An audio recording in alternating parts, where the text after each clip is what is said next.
त्रिरंगा यात्रा रे शक्ति प्रदर्शन कले सुमंत रैली रे सामिल हेले हजार हजार बीजेपी कर्मी।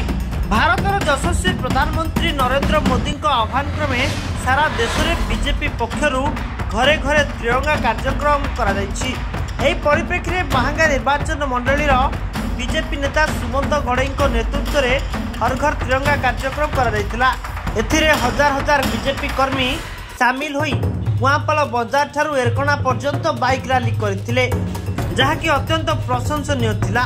सुमंतଙ୍କ प्रति जनसमर्थन केउ भली बढ़ी चली तार मध्य झलक देखा मिलता। या सहित समस्त सरकारी योजना केमिति लोकों पाखरे पहुँचबो, गरीब प्रकृत हिताधिकारी माने बाद पड़ेनि ताकू नहीं निज कर्मी को सचेतन करने सह भारतीय जनता पार्टी को आहरी महांगारे मजबूत करिवे बोली सुमंत कहते।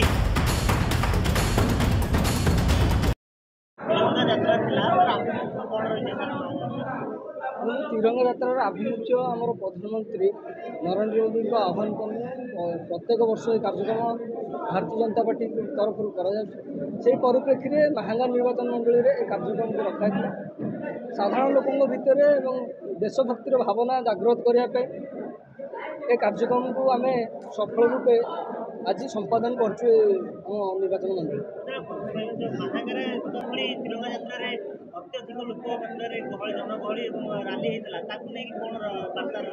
देखो भारतीय जनता पार्टी गत निर्वाचन रे महांगा निर्वाचन मंडली रे भल प्रदर्शन करथिला एवं आमर संगठन रही आपने देखिपे कौ भाव आज लोक मैंने उत्साह सहित जोग देते आम संगठन को आहरी सुदृढ़ करूँ। आगामी दिन में महांगार भारतीय जनता पार्टी निश्चित भाव में सफल हो।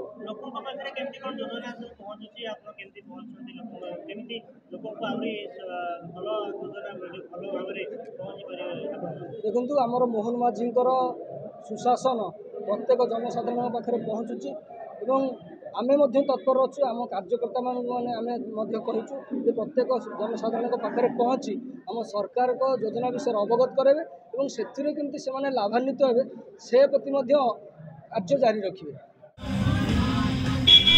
Bureau report Pratichhabi live.